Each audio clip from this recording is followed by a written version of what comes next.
This is Jazmine with Listen to Your Single Friend. We're going to be talking about the good, the bad, and the lonely.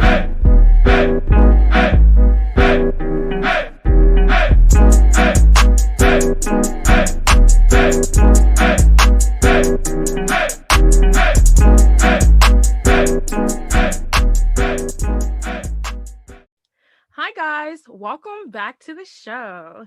So this week we are talking about mental health and we have a guest host. Hey, Miss Ashleigh. Hey. I am so excited. I love Ashleigh. She's one of my favorite people and I felt like I really wanted to get into this subject. But before we get into any of all that, let's keep the conversation going on Instagram and Facebook. That's Listen to Your Single Friend. Twitter is Your Single FRND.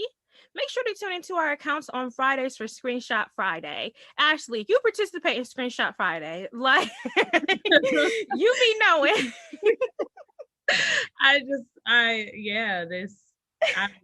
They leave me speechless. So I'm like, this can't be real. Like, people are really going through this. It's shenanigans every week. So definitely tune in on Fridays to all of our accounts for Screenshot Friday. Also, Listen to Your Single Friend is a book. So make sure you sign up for the book mailing list to get information on release dates, pre-orders, etc. Go to our website, ListenToYourSingleFriend.com.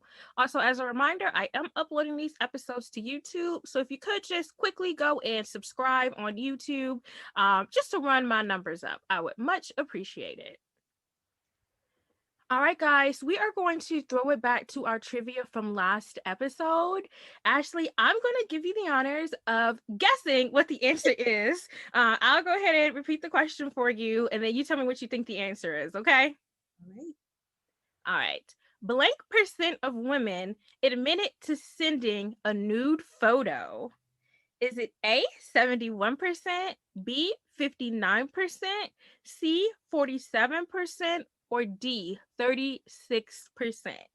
What percentage of women that were surveyed admitted to sending a nude photo? And I'm being really technical. So these are people who admitted to it. Not who because I feel like the number who actually do is higher than the percentage of women who admitted to it because it's like a stigma around it. So I will say, I think it was C, the 40-something percent. Oh, you got it right. Even though I think it's definitely higher than that. And I don't see anything wrong with it. But yeah, society is like, oh no, naked pictures, don't do that. I'm glad you honed in on the admitted part because I thought that number was actually a little low, but Ashleigh's the tech gal, so that makes sense that it was just the people who admitted to it. Because I was like 47%. I ain't sent a naked photo in a while, but it's not something I'm opposed to doing. Listen, if you want to, just remember no face, no case. So also tattoos. No identifiable birthmark. None of that. Period. 47% though. I was like, okay, y'all. Yeah, it's definitely higher than that. All right. Now let's go ahead and get into our guest episode or our guest game. Before we get into the episode, we like to get to know our guest a little bit. We are going to play the hot seat game. Ashleigh, have we ever played this in real life together? I feel like I made you play before. Probably, but we've been to so many shindigs together. It's all running together. So I'm pretty sure we have played some form of it. I think at your birthday party. Oh yeah, we did. So it's gonna run basically the same. I'm gonna set a timer for 60 seconds. You don't have to drink like the idea of the game, guys, for the hot seat is we're gonna rapid fire questions, and if Ashleigh doesn't want to answer, she can just say pass or she can drink. Typically, it's a drinking game, but for the purposes of this episode, she can just do what she wants to do. So I am going to start the timer for 60 seconds, and then we will go ahead and get into it. You ready, girl? I'm ready. Okay. I just got hot too. You got nervous. Like pass. Oh no, I wasn't ready. All righty. What was your last TV show binge?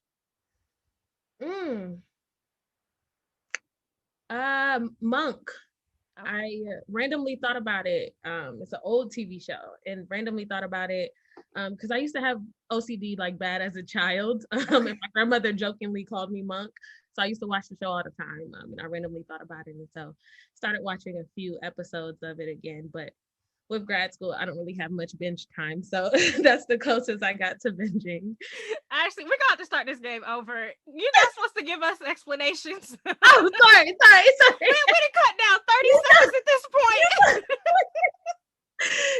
I'm so sorry. Okay, I'm chatty. Okay, run this back. Girl, we only got 20 seconds left. Okay, so sorry. Okay. I might leave this in here just because it's funny. All right, here we go. What was your last TV show binge? Monk. Okay. What's your love language? Ooh, words of affirmation. Okay. Who is Ava's favorite aunt and why is it Jazmine Karess? Because she's awesome, that's why. Do you believe marriage is an outdated tradition? No. Okay. What's your go-to karaoke song?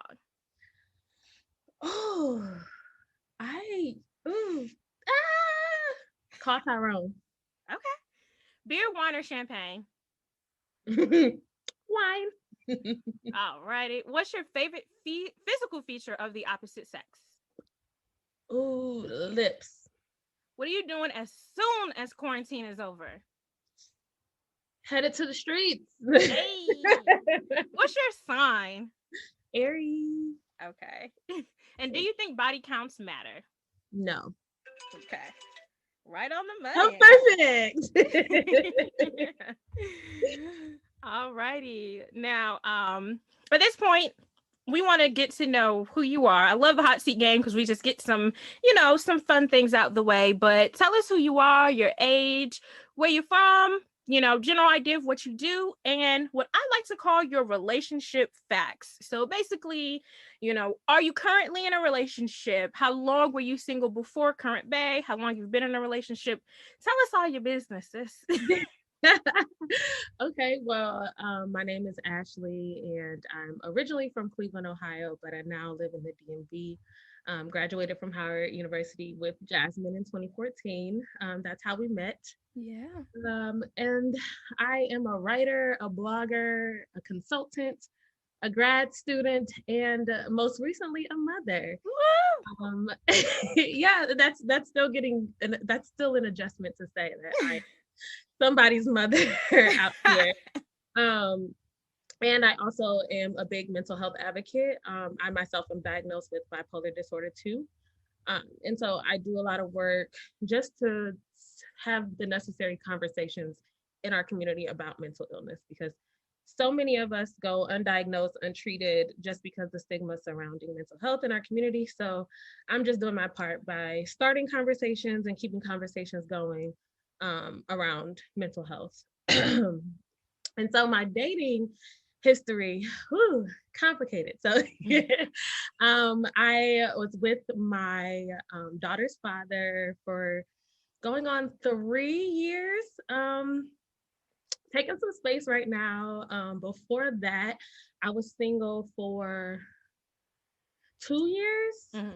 And then before that single period, I was in a long-term relationship for 4 years or so, give or take, because we were friends before a relationship, then a relationship, then tried the whole friends after relationship. That don't work.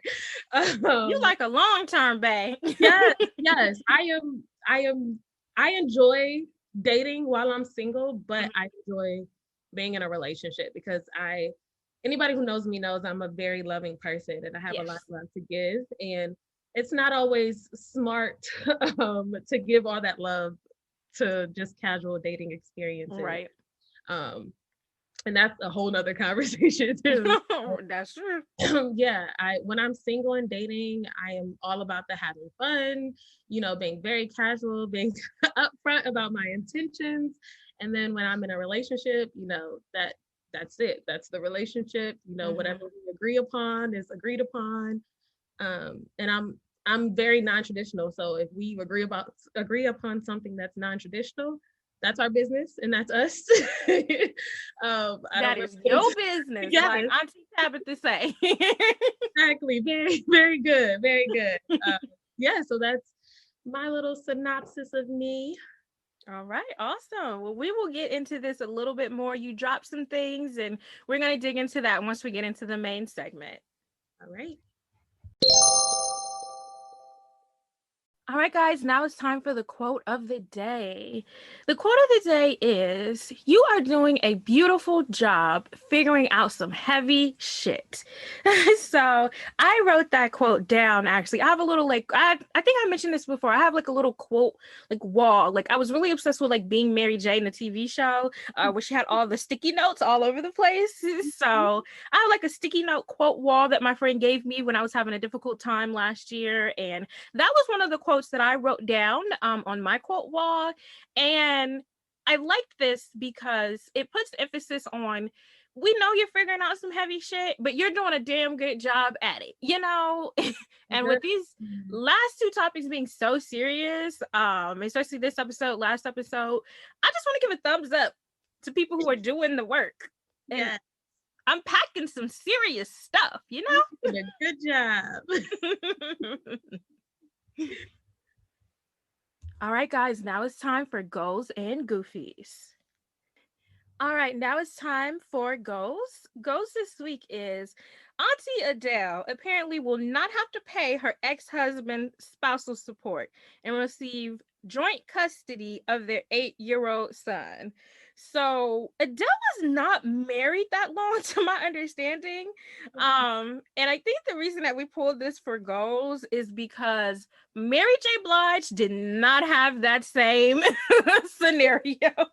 Unfortunately. So we just considered this a win because Adele is that girl, okay? And it is hard when, you know, a woman is more so the breadwinner in the situation. And unfortunately, a lot of times, I don't really particularly know the details of Adele's marriage, but especially with Mary J. Blige, it's like a lot of times the dude is the asshole in the situation and why things dissolved. And then you got a lot of nerve to take spousal support. I'm still upset about the Mary shit, honestly. Listen, that's why prenups are a thing, and you do not have to be rich, like rich, quote unquote rich and wealthy, to have a prenup. Yep. We want prenup. We want prenup. So the good sis Adele got out clean, and that is goes to me, honey. Snap, snap, clap, clap. Guys, it's time for Goofies. Y'all have probably seen this viral clip by now. Friends are men. I don't have female friends. I don't. I'm incapable of that. Why? What do you mean? Well, because, you know, come on. Because you have a wife. Well, I have a wife, and I don't really have female friends because, look, okay, let's get rid of this myth right here. Okay, I'm gonna tell you this. Let's get rid of this right there. You're an attractive woman. There's some guy somewhere saying, "Yeah, we're friends." No, that's not true. He's your friend only because you have made it absolutely clear that nothing else is happening except this friendship we have. We remain your friends in hopes that one day there'll be a crack in the door, a chink in the armor. And trust and believe that guy that you think is just your buddy, he will slide in that crack the moment he gets the opportunity. Because we're guys. Men think this way? 99.9% of us think that way. Oh, God. About 2 episodes ago, I did a movie review on Think Like a Man, and He's Just Not That Into You. And just kind of broke down my thoughts on Think Like a Man specifically. Well, Steve Harvey went viral this past week because he said some goddamn nonsense. And I told y'all my concerns in episode 22 with the shit that some of his theology, I feel like. Is theology the right word? Some of his ideology is just off. Now, like the movie, read the book, I can't get with Steve. So in a nutshell, he carries this idea that men and women cannot be friends, and if they are friends, it's because the woman said, can't touch this, do. Like, that's why there's nothing sexual happening. And he said, I don't have women friends. Which is a lie, because he'll talk about his female comedian friends and be like, my friend, my sis. It's like, hush. But then it's like, are they attractive? Because he goes on to say, he tells the interviewer, you're an attractive woman. He said, people think, there's guys that think they're your friends, but I can tell you, if you change that dynamic, then they will happily oblige. I don't agree with this. My daughter's father has the same viewpoint, and one of my best friends is a man. Ava's godfather is my best guy friend.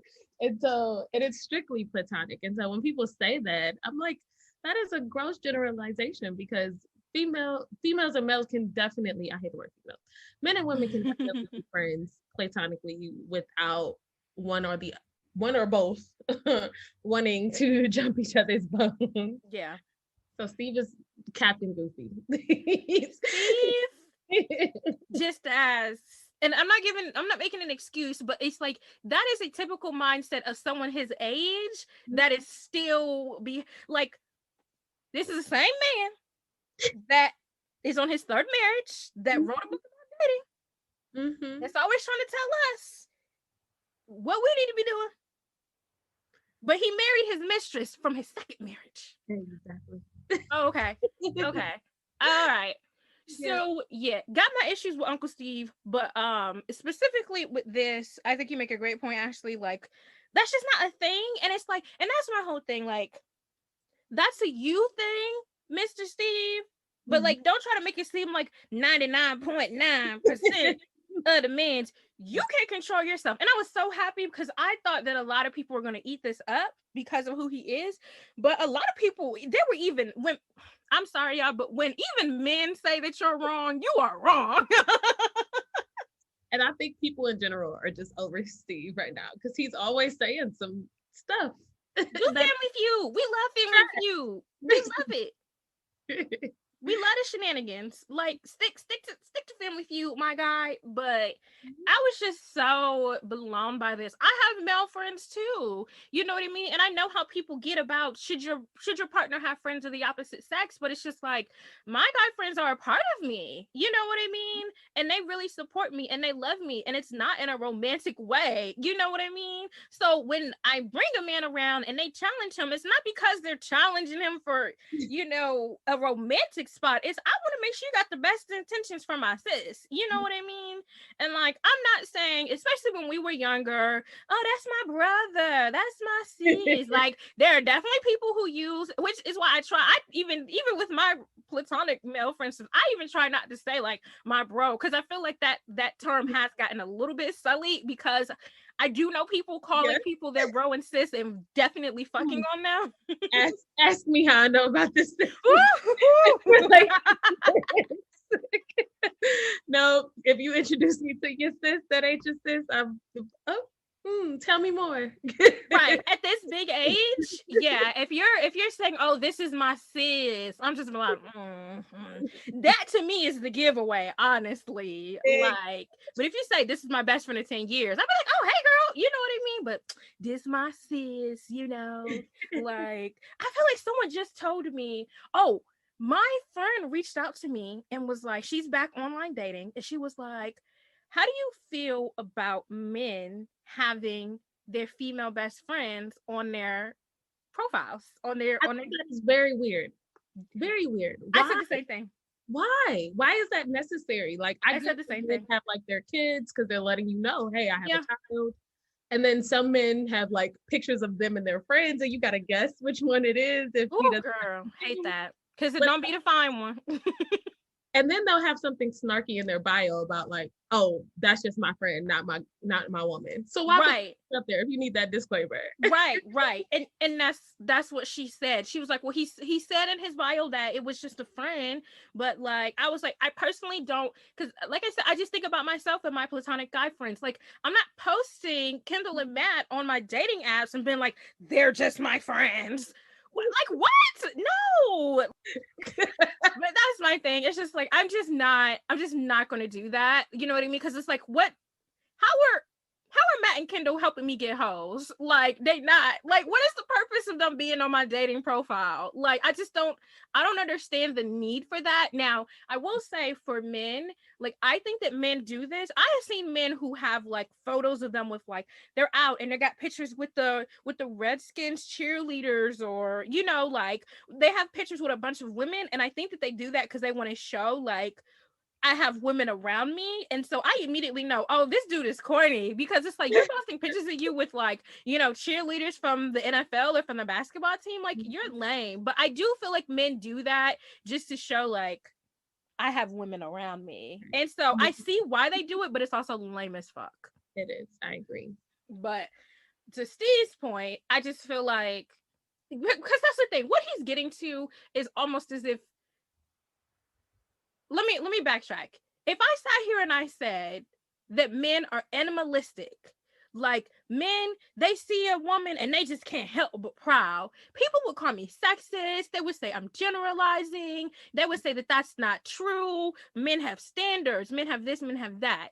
But what Steve is basically implying is that men don't know how to behave around attractive women. It's basically what he's saying. Men don't know how to have platonic friendships around attractive women. Men don't know how to do anything other. And I think in the longer version of the clip, he basically implies that men are like animals, like dogs. And I'm just like, if I sit up here on my platform and say that men are dogs and that they see steak and they go running for it, like, no. But men, like, I feel like Steve just has these very outdated concepts, and it's just like, men are human beings. They have the ability to control themselves, and to imply otherwise is saying that they are animals. So unless you want to say that men are animals, which, I mean, Steve basically did say, you know what I mean? But which is not okay.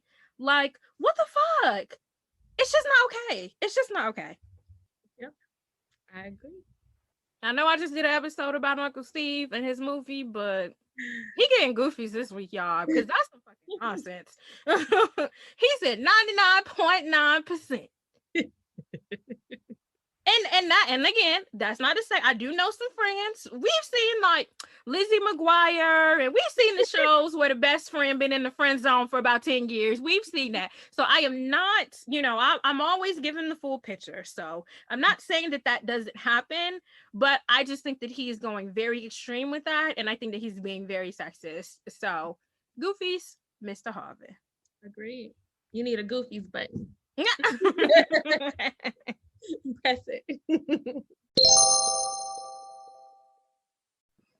Hi guys, this is Jazmine. I just want to give you guys a trigger warning before we start the main segment. We are going to be talking about some very serious subject matter, but I am not a mental health professional. I do not have a degree in any of this subject matter. I'm just speaking from my own experience. I do have Ashleigh here, who also wants to give a similar disclaimer.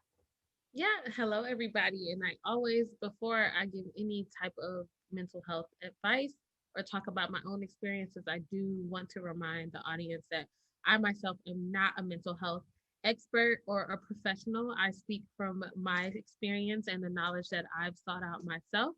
So I cannot treat, I can't diagnose, I can only give advice from my experience. Yep. And we very much encourage you, if you do listen to this episode and you have concerns about some of the things you hear, definitely make sure you talk to a professional about it. We are not giving professional advice. We are just giving our opinions on subject matter that we wanted to discuss.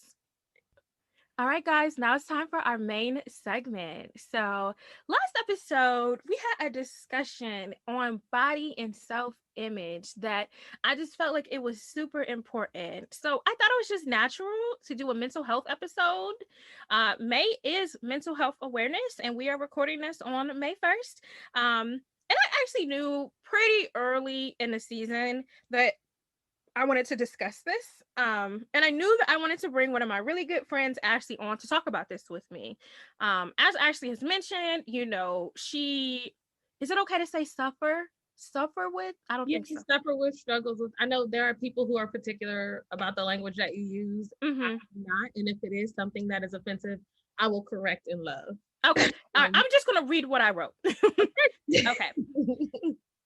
Ashleigh has been so transparent about her struggles with bipolar disorder, as she mentioned at the top of the episode. And like, she was being humble, but she's basically an influencer. Like, her content, such an influencer, in fact, and she about to get pissed off at me, but they keep trying to like steal her account. Crazy. Listen, they keep trying to steal, like, but she has had, like, she puts out really, really good content about like mental health illnesses and issues and struggles. And so not only did I know I wanted to do this episode, I knew I wanted to do it with Ashleigh. So Ashleigh's known for months that we were going to do this. I probably as soon as I did episode 1 or 2.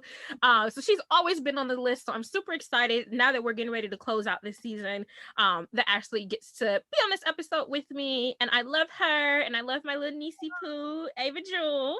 I'm so excited to be here. Thank you.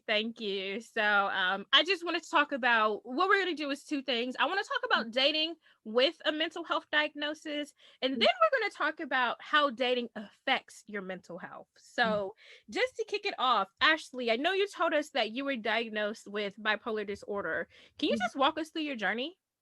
Yeah, so the earliest recollection that I have of struggling with my mental health was the age of 12. Of course, I don't have the language of depression, anxiety, bipolar disorder. I didn't have that language back then, but I did have those feelings of anxiety and depression, and just knowing that it was beyond just being like a sad preteen. This was like at 12 years old wanting to die. That is very heavy and intense for a 12-year-old, and not just, with hormones. I know at one point I was told I had hormonal migraines. Yeah, so crazy. And so when I got to college, that's when it kind of increased, and I had 2 major breakdowns in college. One of them, like at 3 a.m., I had to call my dad and just be like, listen, I don't know what you need to do right now, but pray for me, do something right now, because I don't want to live. And I did attempt suicide at a very young age. Luckily, I did not have the knowledge to be able to do so successfully. And if I chuckle at anything that's dark, it's just my humor. So if I chuckle, me and you are similar in that. So yeah. And of course, want to give a trigger warning. That's something I should have started with. I do openly talk about, suicidal ideation, calling mental illnesses by their name. And so if that is a trigger for anyone, I definitely recommend you stop listening now and just maybe get some summaries. Thank you. I'm going to put a trigger warning on the episode title too. So thank you. Okay, cool. Yeah. And so I've always known, had an inkling that I had bipolar disorder, but I kind of avoided it because of the stigma around bipolar disorder. And so it wasn't until the pandemic started that I got my diagnosis, because one of my unhealthy coping mechanisms was that I was always on the go. I was always busy. I was always doing something, volunteering, working out, traveling, something to keep my mind going on something other than how I was feeling mentally. Started therapy, and I think around 2015, 2016, and I had, highs of that and lows of that. But it wasn't until the pandemic that I really just, felt like I was losing my mind, and I had not been in that place that low in a very long time. And so finally I was just like, okay, this is something that cannot be avoided any longer, especially since all I have to do now is just sit here in the house and think about, how sucky I feel. And so, that was that. And now I got off the medication that I was on, because shortly after my diagnosis, I found out that I was pregnant. I was just going to bring that up. And there are pregnancy safe antidepressants and SSRIs and all that good stuff, mood stabilizers. But I just did not want to take the chance of, something happening developmentally from the medication that I was taking. So I went a medication-free pregnancy and started back on a mood stabilizer shortly after she was born. I think 4 or 5 weeks after she was born. That's so, I just want to pause for a second because like obviously this is a heavy topic, but I just want to shout out my girl because she was diagnosed right before she got pregnant, and then to make the choice not to take her medication for the safety of her baby, who baby girl is 4 months and adorable now. Like, that's a big deal, y'all. That's a big deal. So I just want to take a moment and acknowledge that. So yeah, shout out to you, Ashleigh. Yeah, thank you. And so you talked about something which was actually my next question. What are some stigmas for people with bipolar disorder? Oh, well, the number one stigma that we all know, because anytime there's a character in the media with bipolar disorder, there's some sort of segment where they get off their meds, and that's where the term "off their meds" comes from, where you didn't take their meds today. Because for some people, once you abruptly stop your meds, that makes your manic episodes, your high episodes, very high, and your depressive episodes very low. And so that's when you see the homeless man in the street running around yelling at the sky or stripping his clothes off, because his brain is telling him this is what he needs to do in this moment, to get to the end goal of wherever his brain wants to be. And so that is the number one stigma. And we all have heard about our crazy Uncle Joe or our auntie who everybody knows not to get upset. All those stigmatized languages, even in our normal conversations every day, we've normalized saying like, oh, it was raining this morning and it's sunny tonight, sunny this afternoon. That weather is so bipolar. And yeah, oh my gosh. Yeah, and we don't recognize. And again, I was definitely someone who used a statement like, the weather is so bipolar today. We from the Midwest, we know that we can experience all 4 seasons of the year in 1 week. And so, yes, we can. So yes, we normalize saying things like the weather is so bipolar, or if we are talking to someone and they get very upset, I'm like, oh, you're so bipolar, like, and just conversation that we don't realize until we get that knowledge that is stigmatized language. And that's one of the reasons why I am such a big advocate, because we don't have the knowledge of these things. And that's the first step, is becoming knowledgeable. Can you, you use the term manic, and I know what it means, but can you and I feel like you also described it, but can you more technically tell us what that means? So people with bipolar disorder, do they have manic episodes? What can that look like? Can you kind of dig into that a little bit? Yeah, so people with bipolar disorder, again, it's like any other illness. No two people are going to experience it the same way. You will have common symptoms, but it won't be experienced in the same way and the same severity. And so there are, I think, 4 or 5 different types of bipolar disorder. There's bipolar disorder 1, there's bipolar disorder 2, there's rapid cycling, there's, I can never say it right, something. I don't want to mispronounce it. Okay, bipolar 3? Yeah, no, it's not bipolar 3. But it's basically they're ordered in severity. So bipolar disorder 1 is the most severe. Okay. And that's what's typically portrayed in the media or society when we see that. Okay. Bipolar 2 is less severe than bipolar 1. And some people with bipolar 2 don't experience super high manic episodes. They experience what are hypomanic episodes. And so it's still the very elevated mood, a grandiose sense of self. You're more impulsive. You make decisions that you probably would not have made if you were stable. Don't really care about the consequences. Like, you know them, but you're just like, whatever. Hey. In one of my worst manic episodes, I was like sitting on my balcony and I was just like, you know what? I can fly. I know that I can fly. My brain convinced me. Oh my gosh. I felt so good that my brain convinced me that I can fly. Luckily, I am in touch enough with reality that I was just like, wait, no, I can't fly. Oh my gosh. Right now. And so that's how you hear about accidental suicides, because you get people that have thoughts like that are just like, you know what, I can fly, and to prove it to you, I'm going to jump, not because I want to end my life, but because I want to prove to you that I can fly. and then it, of course, we know the ending of that. Yeah. And that is one of the key differences of people with bipolar 1 and bipolar 2. And you have bipolar 2. Bipolar 2, yes. Okay. I am in touch with reality enough to know that when I have those moments, to step back and do something different, tap into my self-care, quote unquote, or talk to my psychiatrist about maybe it's something with my meds, or talk to my therapist. Maybe I need to get in on her schedule a little earlier than I had planned. Maybe check my surroundings. Maybe something triggered it. Maybe it's something that I, ate or thought about. Okay.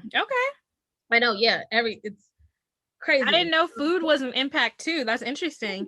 Food can affect your hormones, and hormones can affect your moods. And so bipolar disorder is a mood disorder, to where you have very elevated moods and very low moods. And the difference between normal moods, quote unquote, and bipolar disorder moods is we feel them like much more intensely than other people, and it can change faster than other people. Okay. So you can see me this morning and I'm happy-go-lucky, and then you talk to me this afternoon and I'm just having the worst day ever, and I might snap at you. I might just be like, I can't talk right now. I'm just at my lowest. So I forgot the original question that we were talking about. Well, that's what I was about to ask. So is, you're in a good mood in the morning, bad mood in the afternoon. Is that a manic episode, or does a manic episode only describe the good mood and that intense high? So yes, the manic episode only describes that very elevated mood. Okay.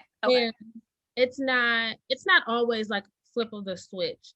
It can be a gradual lead up, and you can be manic for about 3 or 4 days or a week.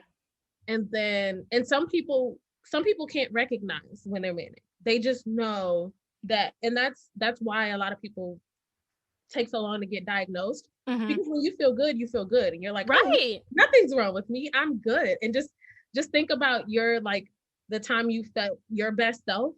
When you're manic, it's times 10 that. And you hear about people losing their savings because they went out and like invested in some stock because they just knew they were gonna like come up, or they emptied their savings and bought a house or a car that they can't afford. They maxed out credit cards because they just shop, and whatever they want, they get.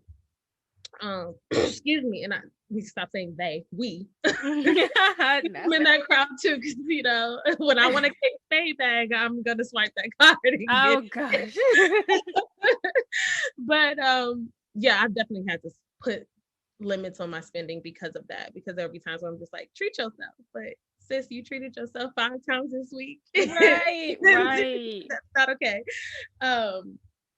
Yeah, and so some people, one of the types of bipolar disorder is rapid cycling, and those are who can experience more than I think 3 or 4 depressive and manic episodes out of the year. And again, I'm still a baby in this, and so I am not a professional at all. And so please fact check me, those who are listening, if you want more information, because I am still,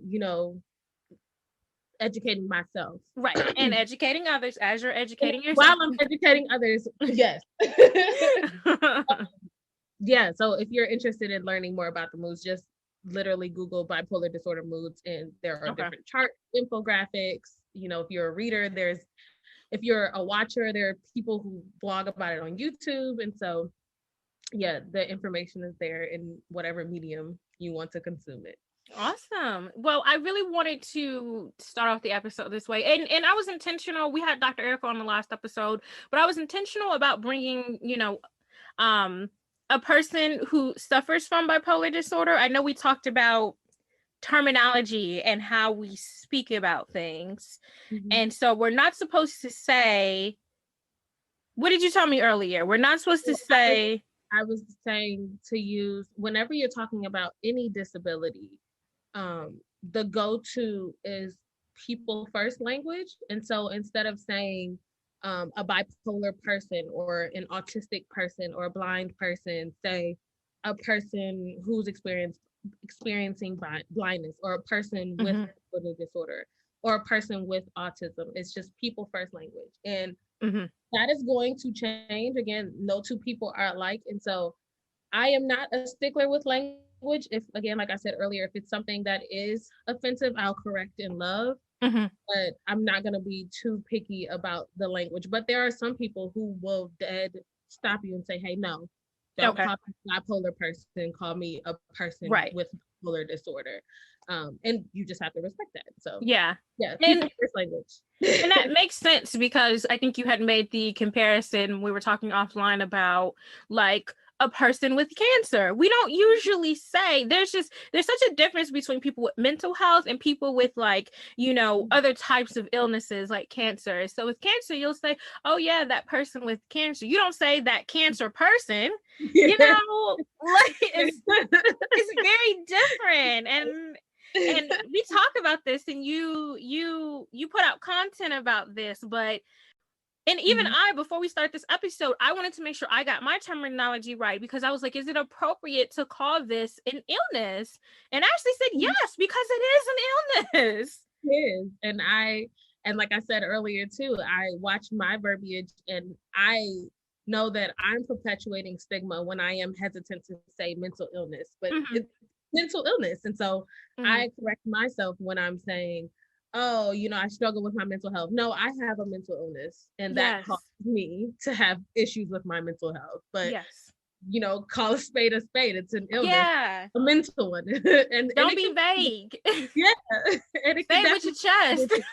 Not everybody can, but I can. You know?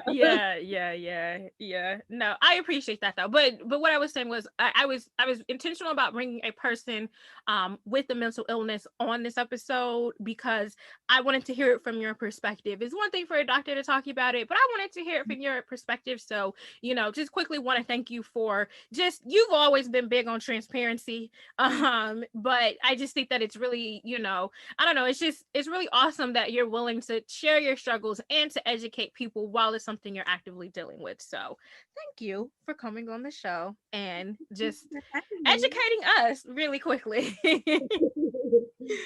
So I wanted to, like, obviously we're talking about, you know, I wanted people to have an understanding about mental health before we got into the subject matter for today's episode, because I thought it was very, very important for people to have context. So now that we know that what we know, we've been educated for a couple minutes about, you know, what it's like on your side.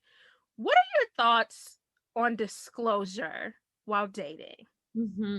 So I am talking about this not necessarily from experience, because I was with my child's father while I had already had the diagnosis. Right. In a dating stage, when the time was right, definitely let, you know, whoever it was know that, hey, I struggle with my mental health. And then if the conversation called to go further or disclose more, or I felt comfortable disclosing more, I would. If not, it was just like, no, hey, just letting you know, if I'm slow to respond, or if I need to cancel last minute because I'm not feeling well, it's not just because I'm blowing you off, but, you know, I do sometimes struggle, and I don't know when that struggle will happen. So it could, with my daughter's father, one of our very first dates, I had a panic attack. It was just crying on the date. And so that's something that would scare a man off, like, oh, this chick is crazy. Like, so I say, do what's most comfortable for you. Some people can walk into a first date and say, hey, just so you know, I have bipolar disorder. Some people are like, no, that is going to immediately make a man run away and say no, or a woman say, oh no, I'm not dealing with that, just because of their perception of that. And then some people are just like, you know what, let's see where this goes. And okay, I'm on date 5 with this person, and it's getting serious. Now I'm going to say it, or now I'm going to allude to it. So I say it depends on the person, and it's not like a hard rule. Because I do see both sides, and I understand both sides. Some people are like, that ain't your business until it's your business, you know? And I'm like, yeah, I feel that. You know what I mean? And some people feel like, I'll tell you, but let's give it, like you said, let's give it 4 or 5 dates until I I feel like it's something Mhm. that it's almost like a need to know basis kind of thing. Yeah. So that's why I wanted to ask, like, what is that like? Because I'm certain that can be a struggle for people, because on the flip side, like you kind of alluded to, no one wants to be rejected for Mhm. something like this. You know what I mean? You wouldn't not date someone because they said they had cancer. You know what I mean? I'm just using cancer as an example, but Yeah. you know what I mean? And so it's just like it is something that you do want to tell someone, but I'm certain Mhm. there are struggles with when Yeah. you tell them, how much you But y'all tell know them. I'm different because I share with strangers on the internet. Yeah, actually tell So, people her business. so if I am ever like seriously back on the dating streets, it's gonna be like, bruh, people on the internet know me because I talk about my mental illness. Yeah. So I'm just letting you know, and you can take that how you will. And there are some people that I guarantee someone who has bipolar disorder that you don't know have bipolar disorder, because some people with or without meds can put on a game face. And a lot of people were shocked to know. A lot of people close to me were shocked to know that I have bipolar disorder.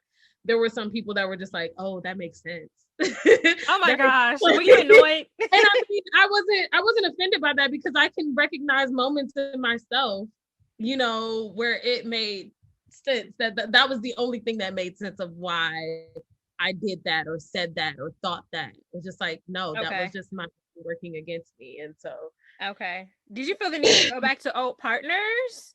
Like, and just say, my bad? Or were you like, fuck this, it wasn't my fault? no, absolutely not, because something with me, and not to up myself, but when I do feel myself going into those really low moods or those really irritable moods where I may snap faster than I would, or something may anger me today that wouldn't have angered me last week, I usually retreat into my own space, and I'm not really around people. And if I have to be around people, it's the people that know, even if they don't know, oh, it's bipolar disorder, they know, oh, Ashleigh is struggling right now, and well, we may or may not talk about it later, but I can recognize that that's the illness and not Ashleigh. But as far as like going back to previous partners, I do one. My previous ex did say something to me before, and he was just like, when you're in a good mood, it takes 0.5 seconds to make you mad at me. But when you're mad at me, I don't get that same right of you being okay with me in 0.5 seconds or something along those lines. And language like that can induce a lot of shame for someone who struggles mentally, because it's just like, but it's not me. Like, I don't want to snap at you. I like what you just said, though. You said that's the illness and that's not Ashleigh. I like that. Yes. And so I do remind friends of that, and do remind partners of that. But some people are just trash in relationships. And so I've definitely had experience of people being trash to me in relationships. And for a long time, I let people walk all over me without really speaking my mind or speaking my truth or trying to save face or save reputation. So I didn't, talk about it, or I did not, stand up for myself or advocate for myself. And so I'll leave it at that. When it comes to previous partners, there are no partners that I feel I owe an apology to. You feel, yeah. And I was just asking for the sake of asking. I'm not implying that people who get diagnosed need to go back and apologize, because I would take the opposite. I'd be like, fuck that. I'd be like, yeah, that one time I cussed you out. Yep, that was the illness. Yeah, and if I ever do hurt someone in that way, I will say more often than not, I apologize in that moment. And if I don't in that moment, it's after the person has let me know that, they were hurt by, or they were angered by, or upset by something I did said, or what have you. Let's get into something real quick, because you're touching on something that I really, really wanted to ask. What are the expectations for, is it okay to say, the non-diagnosed partner?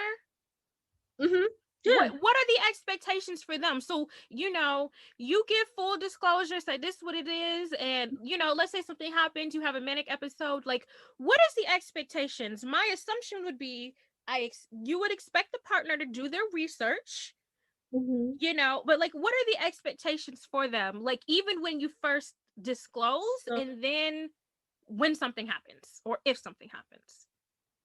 So I would say when you first disclose, the one, I operate in having no expectations, because I know it's cliche to say, but when you have expectations, you set yourself up for disappointment. And so I know what I would like to happen, but I'm not expecting it to, because I don't want to then go into a depressive episode because this whole thing just shattered my life, my entire existence, and then I'm in bed for a week because this didn't go how I was expecting it to go.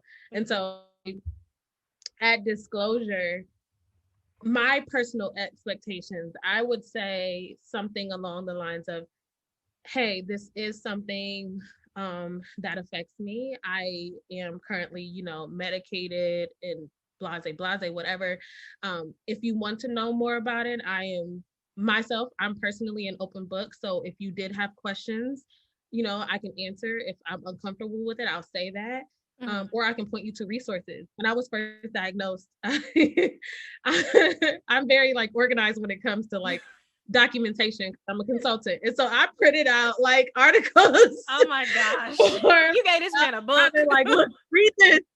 This explains why I do X, Y, and Z, or why I say X, Y, and Z. Just read this and become knowledgeable.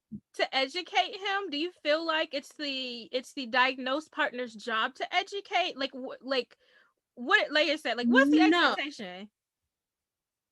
So again, I hate to keep saying this, but it does depend on the person. I figured. So I myself, I am aware that mental health, especially in the Black community, is not widely talked about. It's highly stigmatized, and it's because we're ignorant to the knowledge, and we're ignorant of how it affects us. We're ignorant of 1 in 5 people struggle with bipolar disorder. That's a lot of people. I didn't know that was a statistic. If you line up 5 of your friends, statistically speaking, 1 of them has bipolar disorder. So when we are at your party, I was the one. Oh my gosh, shut up, Ashleigh.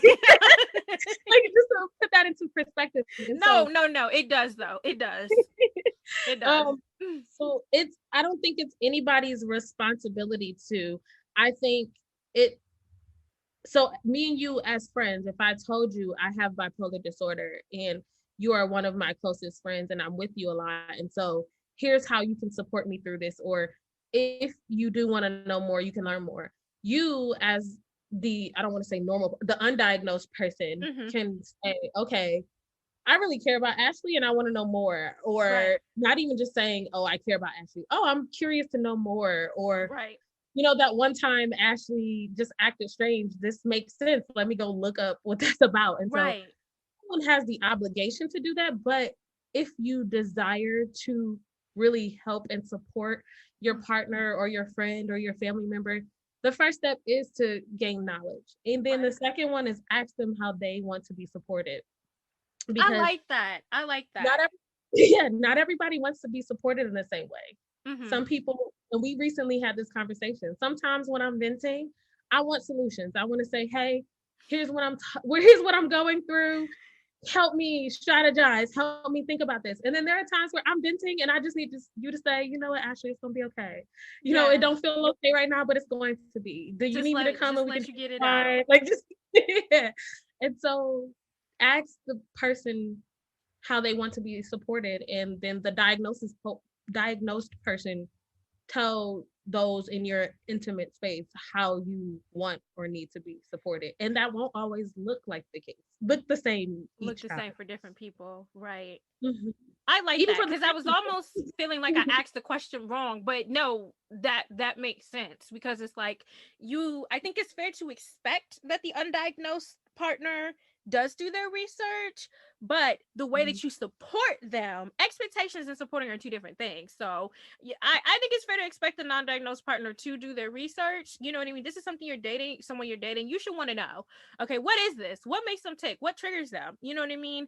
But as far as how you should support them, and I'm going to get into that in a minute, but I do think that looks different for different people. So fair. Yeah.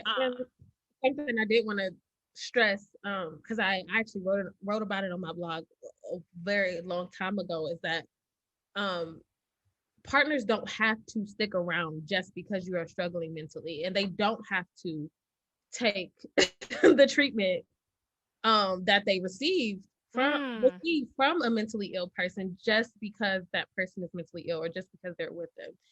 If I know it's sucky to think, you know what, Ashleigh's diagnosis right now, she's not capable of being a good partner. She is just, you know, it's quick to, I'm not violent, but to keep it general, like she's violent, she's, you know, I have to walk on eggshells around her, you know, I'm starting to feel, you know, not okay mentally. It's affecting me too. So you definitely have that right to say, hey, this is too much. I love you. I care about you, but I don't think that we can be, you know, effective partners for each other right now, or ever, or whatever language you want to use for that. So definitely want to let partners know that you don't have to feel obligated to, you know, stay in a relationship or continue on a relationship when it comes to dating. So if it's our first date and I disclose that to you, you have every right to say, hey, you know, this just made me think about my Uncle Joe and how he acts. I've seen him act. He has that's a trigger for them. Yeah, and that's a trigger for me, or I can't deal with that. Not saying that you will act the same way, but for me, that's just not something I want to, you know, work through. Yeah. Girl, that's heavy. That's heavy. That's heavy because I do feel like people probably don't want to be an asshole. You know what I mean? You've been on date 3 or 4, someone discloses their diagnosis, and you're just like, I don't have the capacity. I don't have, and I'm not going to be a good partner to you because I don't, you know what I mean? Like, I don't want to have to learn your triggers on top of mine. You know what I mean? Like, I just don't have the range.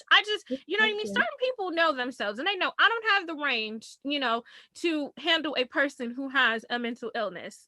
But that sucks. It does. And that's why me personally, if I was going back heavily into the dating scene, it is a reason why that's something that I would feel comfortable disclosing on the first date, because if that's something that you know or feel like you can't deal with, there's no reason for us to go on 3, 4, 5, 6 dates and then we're feeling each other and then find out. Oh, dang. And then now I'm heavy into the rejection because I've like caught feelings. If we two strangers getting to know each other on the first date, it's gonna be a blow. It's gonna suck because it's rejection, but it's not gonna be as big of a blow. Say I've caught feelings already. So But is that a worry for you though? Like, well, if you were to go back to dating, like, would you ever worry about not being received? Or even when you told your partner at the time when you were diagnosed, like, was there a worry in your mind that you might not be received well when you disclosed? Honestly, it was not a worry for me, just not because I'm so confident in it. It just, receiving my diagnosis was a relief because it like explained like, oh no, I'm not just depressed or I'm not just anxious. And not to say that those aren't heavy with it in their own right, but there were some days where like I just got promoted, I just got a random check in the mail, you know, my friends are upping me, like my daughter's good, my whatever, and everything is going great, but I just can't get out of bed and I can't stop crying. And or I'm thinking like the whole world is against me right now. I'm thinking all of my friends and my family suddenly hate me. I'm extra paranoid thinking that there's cameras in my bedroom. You know, strange thoughts like that, and having an explanation for it. So it was a relief for me, and I can operate in more confidence now of saying, hey, yes, I struggle mentally and it's because X, Y, and Z. And so I'm comfortable saying, hey, this is who I am, take it or leave it. And then I know that I have so much more to offer outside of, you know, my mental illness, that like I'm a great partner, I'm a great lover. She's a great friend too. Yes, thank you. So if that one thing about myself makes a person not want to go further with me, that's their right and that's okay, but I will be okay regardless. It will definitely sting, but it was never a worry because I'm just like, There are plenty of them out here. Period. Period. If Mr. Man number 1 doesn't want to deal with it, Mr. Man number 2 is like, wait, okay, yay, I'm up. And no problem. I wanted to go back just a little bit before I wanted to move on to the next half of this, but I wanted to go back to like triggers and like supporting a diagnosed partner. It just, in your opinion, like, should they be on top of their partner about like medication and like stuff like that? Like, you know, like what does that look like? Honestly, the best thing to do is to sit down and have a conversation with your partner and ask all these questions, because I can tell you what Ashleigh prefers. Yeah. But Tiffany and Mark, who also have bipolar disorder, may have very different viewpoints on how they want to be supported. And so someone like me, I put everything in my phone. I'm a writer. I write everything. And so I don't need you to be on top of me about my medication. But I do need you to lovingly check me about my tone. Or because I know for myself, and I'll do it in the middle of a conversation, or if I like was a little bit unnecessarily snappy, or something that should not have gotten me to a 10 now has me on a 10, and I want to argue. I want to fight. I can recognize that and step back. Sometimes I can recognize that and step back and say, I'm sorry. That was, I answered very unnecessarily hostile, with too much hostility or whatever. Let's rewind that back and XYZ, whatever. Or I need you to say, as talking to me, like, yo, you just popped off real quick. And that was unnecessary, because I could just in my brain not even recognize that I just snapped at you. That it was intense. Yeah. Exactly. And so you lovingly saying, hey, you just snapped unnecessarily and I don't appreciate that. Or how about we continue this conversation when you aren't as on edge? And I'll say that sometimes too, like, how about we talk about this when I'm not so in my feelings? Because right now I'm impulsive. I'm going to act on my feelings. I'm going to, that irrational thought in my head that I had has now increased to an irrational stream of thoughts that have affected how I'm going to address you right now. And so how about we just regroup? Let me take a step back and regroup when I like this headspace or mood. I'm hearing space and grace. Yes. Space and grace. Oh, that is great. Space and grace. Give them space, but also give them grace. Don't be surprised if I use that. Space and grace. I'll credit you. I'm about to get this what they call it, copyrighted. Yes, space and grace. Everyone knows space is my thing, because I love being out of the mix by myself, especially if I'm struggling, because that's my comfort. Yeah. Now, before we wrap up this portion, what if someone suspects an untreated disorder in their partner? Should they say something?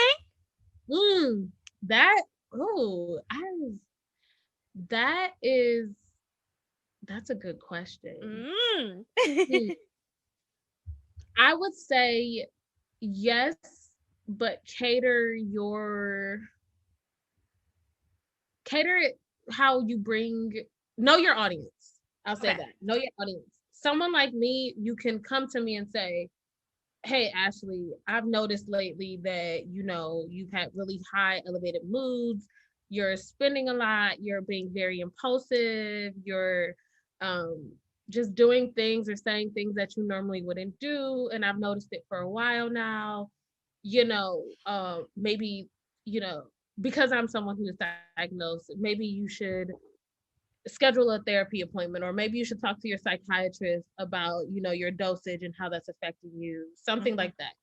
There are some people where if you say that to them, they're going to immediately go on the defense. They're going to immediately upset. They're going to tell you how you're wrong and how, especially because this disorder can make you very paranoid and can make you feel like the world is just against you. And so if you're in that moment, you feel like the world is just against you, and someone who really loves and cares about you comes to you and tells you like, you're bad. Like, that's what you're hearing.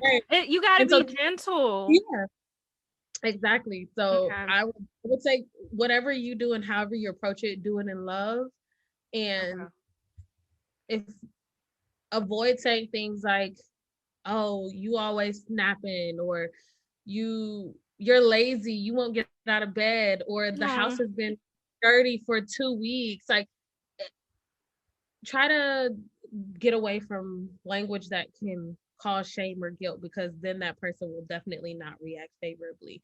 Remind the person that you're coming to them in love and care. You really just want them to be okay. And then also, if you are not the person to deliver the message, if you know that they have a best friend who they can talk to about stuff like, their mom is the best person to, bring this up to them. Like, if you don't have to be the quote unquote bearer of bad news, you can pass that baton to someone who is better fit, for that. How do you feel about intervention? What if it's like me and your mom sit down? Do you think that that's bad? I don't recommend that, because that, I know for me, that would instantly make me go on the defense. It seems like all those interventions go south, because it's like, I'm walking into a room and you were my people. Yes. And I would feel attacked. And I'm like, and I am someone, because I've worked very hard in therapy to be able to advocate for myself and to tell people how I feel, or tell them when I've been hurt or when I feel wrong. I just want that in return. And so I would want individually someone to come to me and say, hey, I think X, Y, and Z. And then like have, my best friend say, hey, I'm talking about, I feel like this, blah, blah, blah, whatever. And then just also repeat that. Don't say anything you don't mean, but repeat that I support you, whatever way you need, let me know. Or I'm doing this out of love because I love you and I want you to be okay. Just remembering, especially for someone like me who has, my love language is words of affirmations. I need you to tell me. I need to be affirmed. I need to be assured that what you're doing is in love and not, because sometimes I can feel like people are just laughing behind my back or talking behind my back or pretending to, just love me and love what I do and say. But I've had a friend where I found out like I thought we were really cool, but she would be putting my business in one of her other friend group chats. And so like something like that for someone who already struggles with randomly feeling like the world is against her. It feels worse. Evidence. Yeah, it's like evidence. See, I knew I wasn't crazy. Right. And so just reminding the person that, you're doing this in love and you're there to support them and it's because you care about them. So that's fair. I wanted to close this out with a viral story. And I know for a fact, I feel like you and I have talked about this story before. Because you and I did not initially agree on this. And we probably won't agree here, but it's okay. But I'm about to tell the story. I'm going to read the story and you'll be like, oh, okay, I remember when we talked about this. And then let's just have a powwow about it, because I feel like since we've had this initial discussion, I've learned more and I feel like my thoughts have, evolved a little bit more, but I'm just going to put it out there and let's just chat about it. So, Fit sorry Men if you Cook. Said what? I said, sorry, I live across the street from a firehouse. So, girl, the firehouse is right down the street from me. That's why I record where I record, because it's me. All right, go ahead. I'm listening. All right. So, very popular Instagram account is Fit Men Cook. So, it's this like young Black guy. I think he's based in Dallas. So the title is "You Stood Me Up." So he posted this screenshots on Instagram. So he tells this story, Jazmine in quotes. So it's funny because her name is Jazmine. It's with the S, not a Z like me. So he said, Jazmine was amazing. We met on Match.com. She was Southern, smart, made me laugh, and looked amazing in her sundress. The museum stroll with jazz music and wine made a great first date. It was refreshing since I had not been feeling that well. For our third date, she invited me over so she could cook for me. Jackpot. Finally, my subscription to Match.com was paying off. Still, I didn't feel well. A feeling all too familiar during the summer. While everyone enjoyed fun in the sun, I wore depression and anxiety like clothes. Happiness was hard, but I faked it. I pushed back our date a few days, hoping I'd feel better. I didn't. I just got worse. The day of our date, I found myself sitting in a hospital waiting room, disappointed and embarrassed that something as simple as smiling and laughing could feel impossible. Sure, my life had challenges, but it wasn't bad. And yet, here I was in the waiting room at my lowest. I wrote and rewrote a text to Jazmine trying to explain until ultimately I didn't. Then she broke the silence. You stood me up, Kevin, along with a few other words about how I was just like other guys. I deserved it, but I couldn't text, hey, I didn't stand you up. I'm just in the hospital being treated for depression and on suicide watch. Who would want to date a guy like that? I was too embarrassed to respond. I got better over the years. Counseling helped me better understand my mental health. I stopped medicating with food and alcohol and learned to manage when I wasn't feeling at my best. Cooking helped. I think of Jazmine in passing and wonder how my life could have looked had I just been honest. Would she have understood and still made plans to see me or not? I'll never know, and that's the part I regret. You remember this? We talked about this. I remember the story, but I don't remember specifically what we talked about. So I'll tell you what my thoughts were, and you're going to clean it up for me. At the time that I read this is like a year ago, I was so frustrated for Jazmine, my namesake, because I'm like, shit, you know what I mean? Like, I've been ghosted a time or 10. I did a whole episode about it. Like, and so it's just, I was so frustrated for her because I'm just like, Jazmine may have been understanding. And that's the part that he said that he regretted. She may have been understanding and just giving that disclosure and just saying, I can't, just saying I can't do it. But as I've learned and as I've grown in the past year or so, and as I've dealt with my own challenges, I'm just like, I can get feeling like he can't even say it. And I get that he felt embarrassed. But at the time, I was like, you could have just texted her.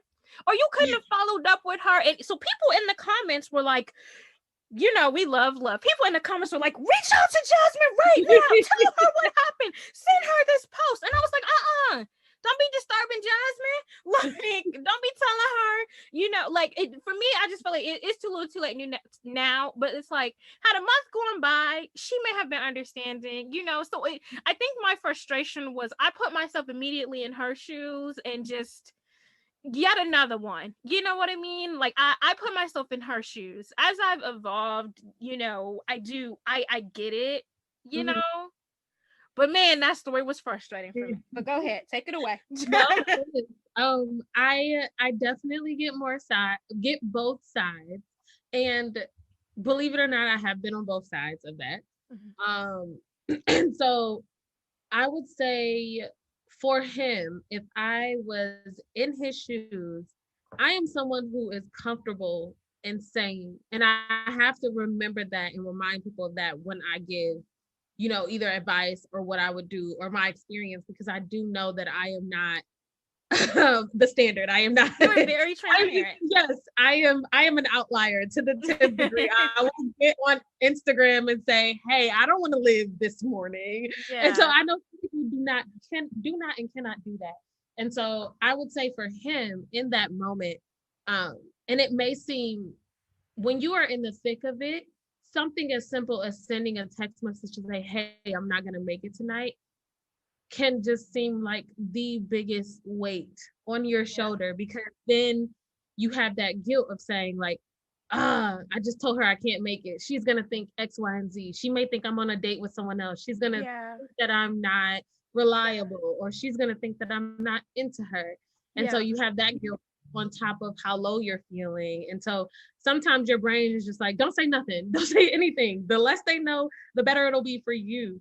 And he just said nothing. Exactly. And he just said nothing. And then also we have to look at it from the viewpoint of a man. Unfortunately, toxic masculinity has them feeling like they need to be the macho man. That's struggling with your mental health is weak, and so he could have very much so been thinking, if I tell her right now that I am on suicide watch in the psych ward, she could think I'm weak. She could think that, she has to take care of me if we get into a relationship, or she thinks that like maybe this will make me mistreat her. And so to avoid all of that will lead to her rejection of me, I'm just not going to say anything. And then from her standpoint, it's just like, I was dealing with a guy who did just suddenly just become less communicative. And if we did make plans, it was like, let's try some other time. And I would reach out personally, like, hey, are you going through something? Is everything okay? Just to let you know, I'm here if you need to talk. Like, that I am someone who's open about, emotions and mental health. So, don't feel like you can't talk to me about those things. I know we aren't on that level yet, but, I'm open to being an ear if you're open to talking about it. So I know not all women are like that. Some women, if he did send that text and said, hey, I'm on suicide watch in the hospital right now and I can't come on the date, some women would be like, block, nope, not dealing with that. Sorry, go back there. And so I get both sides. And if that was me, I probably would have, just because I'm an ex people pleaser, I definitely would have said something. I don't know if I would have said, it depends on the mood. Sometimes I will text and say, I mean, at that point, he's in the hospital. So it's just like, I don't think that, I think at the time I was just, in my own bag about my own single shit. And I'm just like, you could have just told her it's not happening. You know what I mean? Like, but he's in the hospital. He's on suicide watch. You know what I mean? So it's like, I wasn't expecting Kevin to say, like, I am in the hospital on suicide watch. We can't have dinner tonight. Like, I wasn't really expecting that. You know what I mean? But I do think there was a little bit of hopeless romantic in me too. If he had just said, hey, I can't make tonight. I'll explain later. Not that he owes her an explanation, but he was interested in her and it sounded like things were going well. So I'm like, if he had just said that and then a month later when everything was better, or 2 months or whatever time later, and just had said like, just to let you know that day, blah, blah, blah, blah, was going on, or however much he wants to disclose, and then just say, I would love, let me cook for you this time, I think that was my beef with that. But I was just more so, I was coming from a place, it triggered me from the ghosting aspect, you know what I mean? But I think when I first saw this story and it went viral, it was just more so like, you could have told her. But I don't think that I had a good enough grasp on what was going on at that time. And I'm just like, now I'm like, that's some heavy shit. It's complicated. It is very complicated. And for people who don't struggle to that extent, it's hard to wrap their heads around. Like the fact that sending one little text message just feels like I'm trying to pick up a 300-pound rock and throw it. Because to me, it's just a text. Exactly. To you, it's just a text. But to me, I know in my lowest moments, I can barely muster up enough strength to just continue existing. And so you want life. Do life. And so now you want me to stop thinking about how sucky I'm feeling just to appease your feelings right now in this second with something so simple. And I just can't do that. And keep up with someone else's expectations and my social obligations. I think at the time I was just being selfish and self-centered, and I was just like, I was just tired of being ghosted. And I'm just like, are these men ghosting me because they have some, because I would have been there for him, like I was feeling very triggered. That's the beauty of growth, because there are definitely viewpoints that I used to have last year, 10 years ago, that I don't anymore because of life experiences or getting that knowledge. And so we grow and we change, and our viewpoints evolve. They do. I just wanted to talk about that really quickly. But we talked about dating with a mental health diagnosis. Now I want to talk about, as we wrap up, how dating impacts your mental health. I'll start. Would you want me to start with the good or the bad? I'll let you pick. Get into it. Just get into it. We'll take it where it goes. I'll start with the bad. of course, we know rejection is hard on anyone, but someone who's already at a low point, they may have those paranoid thoughts that I talked about before, where they just think that the world is just against them. Nobody loves them. Nobody likes them. And if they just had 3 bad first dates and they've been ghosted twice and have handled a bad breakup from someone who didn't want to be with them anymore, all of that compounded, while that may make a quote unquote normal person, you know, sad for a couple days or sad for a week, this person can be just stuck in bed, just unable to do life because they are so just impacted by the weight of that rejection and the weight of the compounded rejection. And then that makes them entertain the other irrational thoughts that they have about themselves. So it's like, yeah, I was rejected and it's because I'm unattractive. It's because I'm stupid. It's because, you know, I can't control my moods, or it's because whatever your brain has already been telling you, it's magnified and it's proven true because of this rejection in your head, and you're feeling too low to even counteract that, of saying, no, I'm not unattractive. No, I'm a good partner. Like, so excuse me. Sorry. The bad is like that rejection is just you know, low. And then also a part of the bad is that partners can gaslight you. Partners, unfortunately, I've been gaslit in a relationship to where I knew that I was being cheated on. I knew that I was being cheated on with multiple people, maybe not having sex with multiple people, but talking to multiple people. I knew that it was people that I was close to, friends that I talked to. And I was repeatedly told, oh, you're just being insecure. Oh, you're just feeling down about yourself, so you're projecting. No, I love you. I care about you. Why would I do that to you? When I found out I got cheated on, I walked in right after it was done. And I was assured in that moment, you know, I would never cheat on you, right? So right you just after what was done? I was told a lie. You walked in right after what was done? After the deed was done. So you walked in on 2 humans. I walked in afterwards. One of which you were dating. One of which I was dating, and one of which was a friend. Just finishing doing the do. And so partners, and if you want to know more about that, that's a story on my blog. She got a whole blog post about it. We'll put the link in the description. And so, and I don't bring that up to cause drama because there was so much drama around that. But I bring that up to just show how the bad of dating while mentally ill is that partners can use that and to make you second guess yourself. But not even already being mentally ill. That situation. Period. Like what? That can be period. Like, I know that I just got done fucking somebody else, but I'm going to tell you that you're projecting, and I'm going to tell you that you're insecure. I'll tell you that what you know to be true is actually not true. And then me, as someone who struggles mentally and is aware that sometimes I have irrational and paranoid thoughts, then that's going to make me go back into my mind and say, well, was I just tripping? Like, did I really? No, it's the gaslighting for me. Exactly. So that is 2 of the first like bad things about it that I thought of. One of the good things about and I don't know if I would call this good, but sometimes being manic has a lot of advantages, and it's again, it goes back to why a lot of people aren't diagnosed, because when they are manic, they are just like, nothing's wrong with me. I am on top of the world. I can take over the world right now. Me mentally ill? No way. You thought. Exactly. And so that can, you know, one of the quote unquote benefits of that is having an inflated sense of self.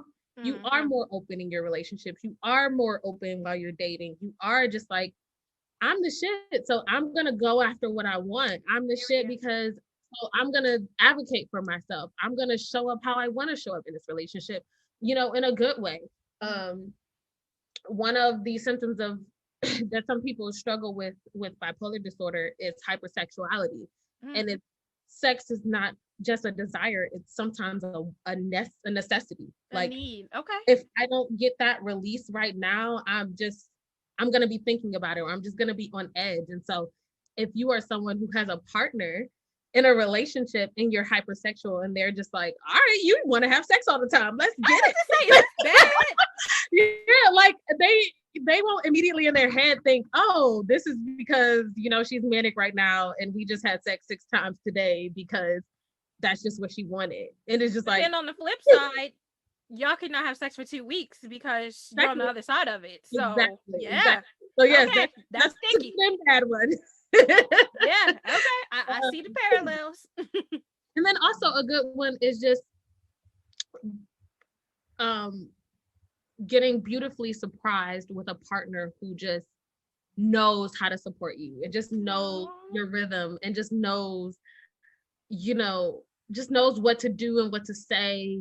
And it was just, you know, great. And I talk a lot of shit about my previous dealings with people, but I did have an ex who, when I was crying, would physically kiss my tears. Like, look, I don't know what to do in this moment. I don't know what to say in this moment. All I can do is tell you that I'm here and I'm showing you by, like, it sounds like a rom-com scene, but would literally like wipe them away, like give me a kiss on the eyes or whatever. And so just being beautifully surprised by how people can show up for you if you just let them.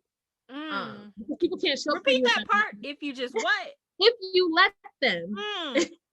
That quote about, you know, check on your strong friends, I always put an asterisk by that, because it's check on your strong friends, but the strong friends also have to allow themselves to be vulnerable enough to be honest when they're checked in on. Because you can text your strong friend and be like, hey, I'm just thinking about you, or hey, are you good? I haven't heard from you, or hey, whatever. And they can be like, I'm good, I'm okay.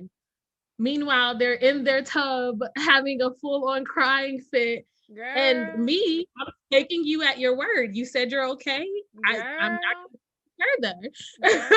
But that's real. Cause like said strong friend, you know, like it took me, you know, having my own issues last year before I just finally started telling people I am not okay. And I shout out to Ashleigh, because I feel like having a friend who is so transparent and so easily will say, I'm not good.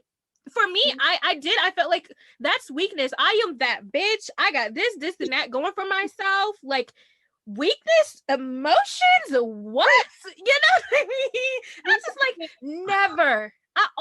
One of my biggest things was I am never going to wear my struggle. So what's funny is when I was feeling the worst, I looked the best. I was, listen.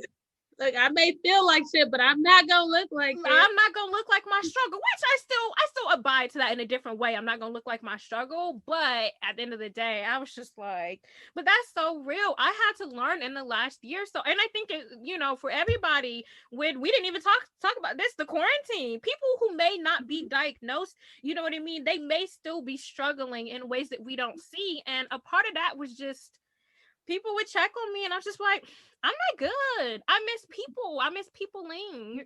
You know what I mean? Like, can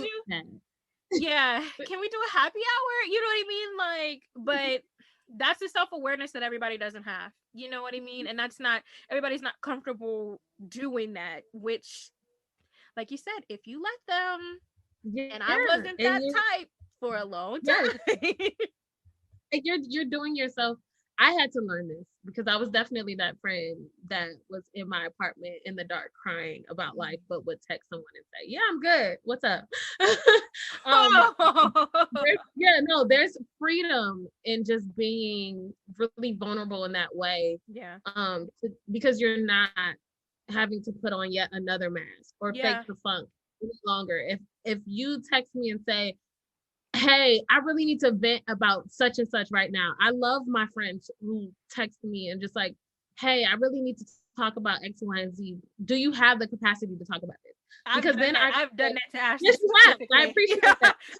I need to talk about things. Yes. Are you in the space to let me talk about things? Exactly. And I appreciate that because I've gotten better. My first response would be like, oh yeah, go ahead. even though I'm like, oh, if I hear her You trauma ain't right in the now, space. yeah, but I am so much better, especially after having my daughter. I am so much better at saying, hey, not right now, or hey, I'm not feeling my best right now, but let's talk about it next week, or let's talk about it tomorrow, or whatever the case may be. Or just putting no disclaimer and just be like, not today, Jazz. I love you. Yep. Not and then that's it. And then I'll just call all my other friends on the list. Exactly. And so there's so much freedom in that. And fair. I wanted to go back to something you said, and I can't remember the exact quote, and I wish I could, because I just like reaffirmed myself with it for a while after I heard it. But one of the senior managers in my company talked about her struggle with postpartum depression, and she was like, you know, I had to tell myself that both things could be true at the same time. I can be a bad chick who also struggles mentally. Yeah. Like that, it's not like, oh, I'm a bad chick or I'm struggling mentally. It's like, no, like I'm a bad chick. I have my stuff together, but then tomorrow I may not be able to get out of bed. But that's a part of it, though. That could be a part of the bad bitchery. Like, I am such a bad bitch that I will tell you, today ain't the day. Exactly. And still get my work done.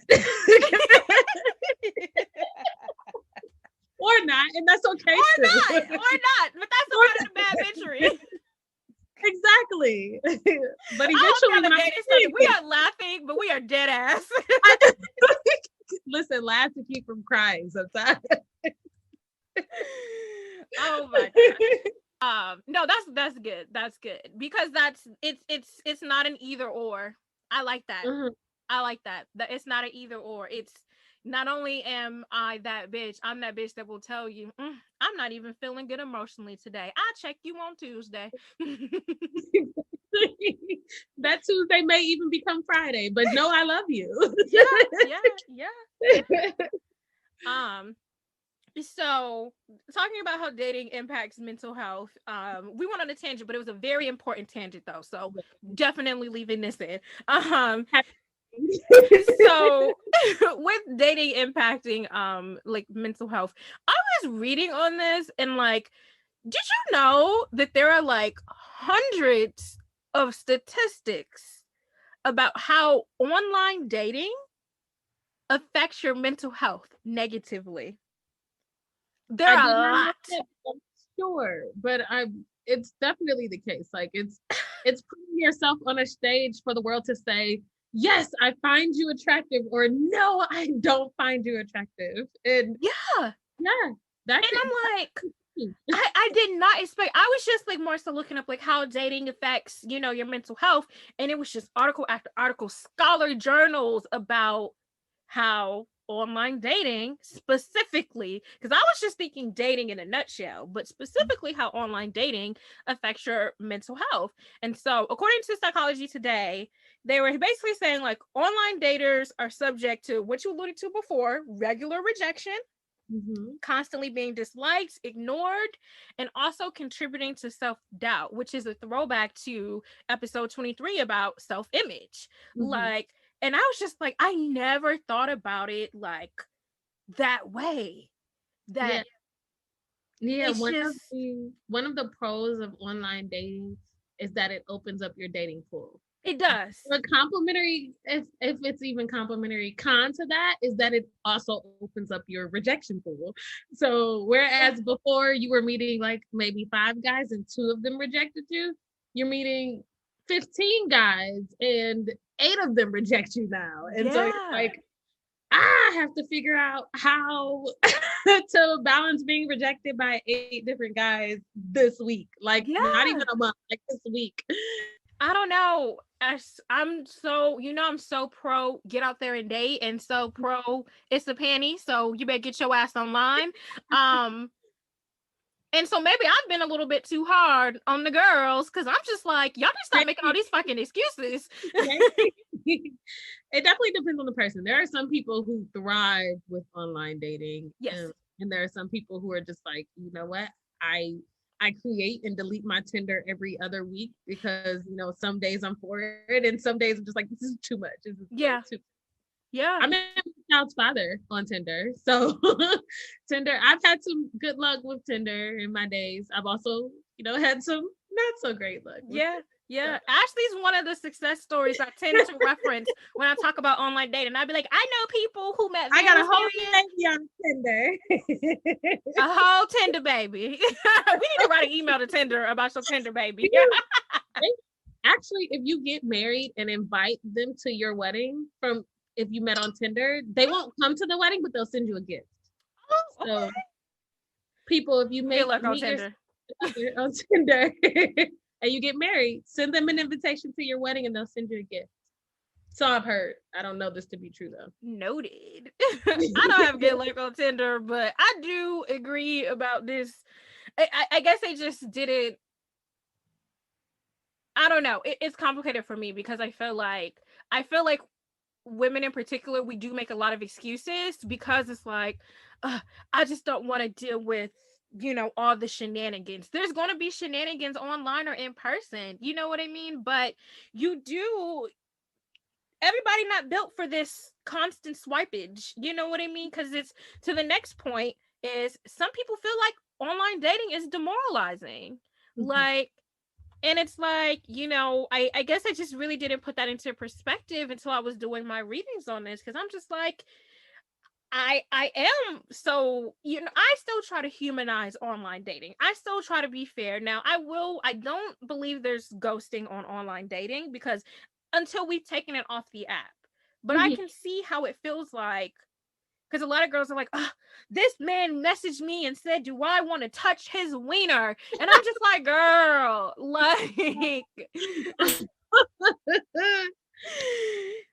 But I have also been about this long enough to just be like, it's fine. It's 100 other dudes that's going to be, cool. You know what I mean? So it's just like, but as I put it into perspective, it definitely can be demoralizing because it's just like, you're just a swipe, you're just a piece of meat, you're just another gal. You know what I mean? So you do have to like frame online dating in a different way. I don't know. I'm still team get on those apps, but get on those apps when you are, when you've done your research and you know how to handle it. But another thing, I do feel like people take online dating too serious. He asked you if you wanted to touch his wiener. Say no, I don't like wieners. I like Vienna sausage. Well, no, Vienna sausage is small. What's a big wiener? Vienna hot dogs is specific to the Midwest. Know what to do with that Vienna sausage.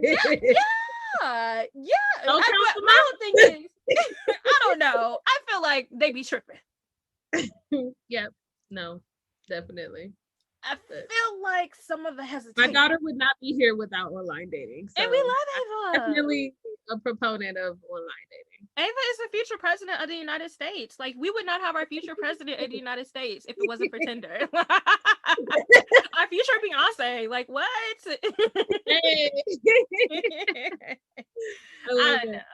I don't know. It is complicated for me because I was like, damn, points are being made. But I'm like, maybe I am just so used to the trauma that is online dating that makes me so, girl, so what if he asks you if you want to touch his wiener? Do you? Like,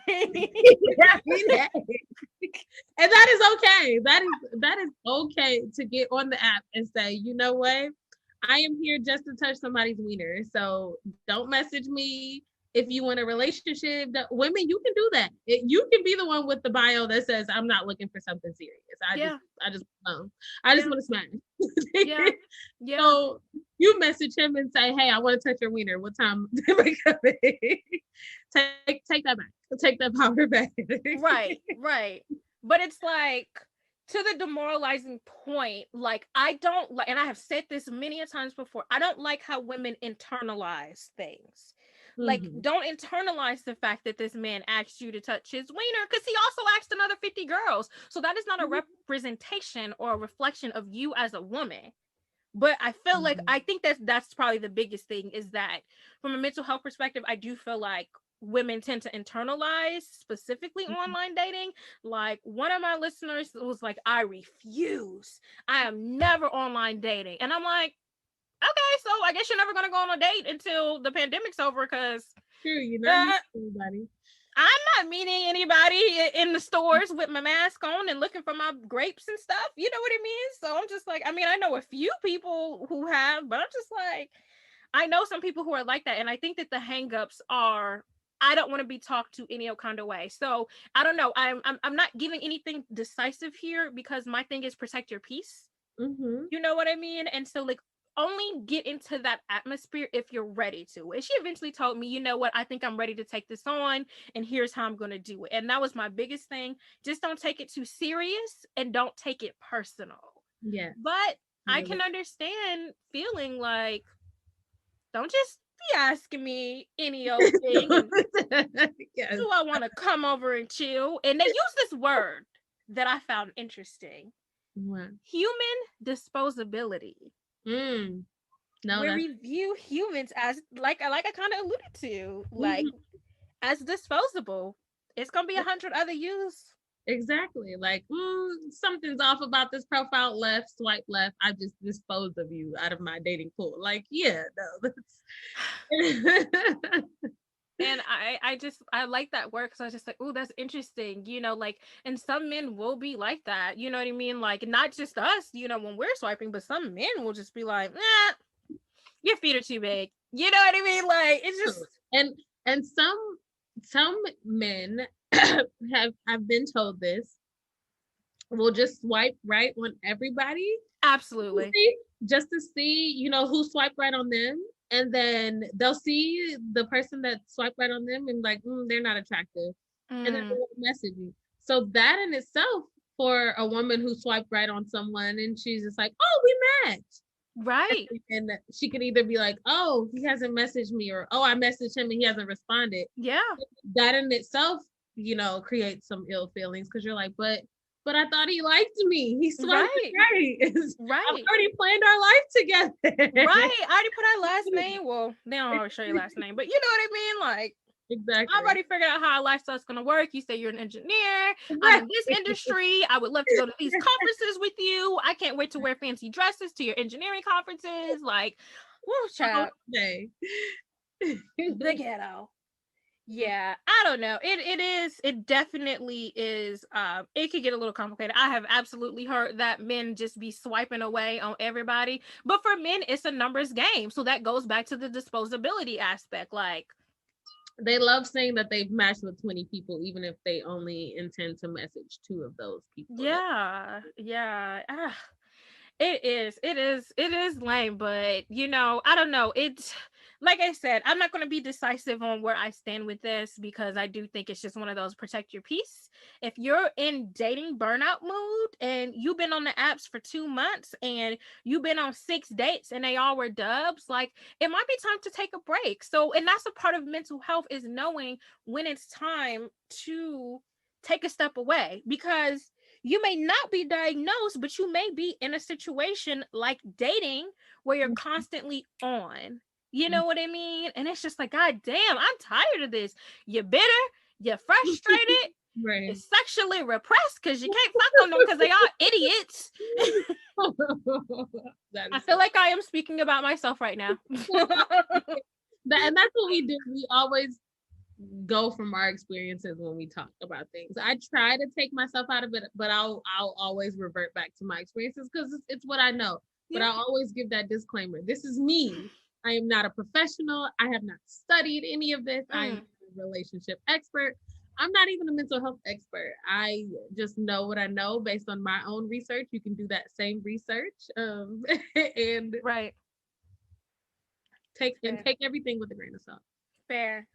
That's just all I know is I definitely have experienced dating burnout, and I've talked about this on the show before, but I think it's important to kind of bring that back up again because I just feel like it happens. It definitely happens, and that is it. You have to realize, you know what, you have been on a lot of dates.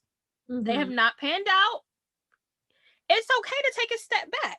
Because if anything, it may not be anything that you're doing. It's just more something, I'm tired of getting dressed up every Friday. You know what I mean? Just take a couple weeks off and just chill, stay in, take a bath, watch a movie, whatever, you know. But I think that it is important to recognize the signs of burnout when you are feeling like, when you get to that point of human disposability, it might be time to take a break.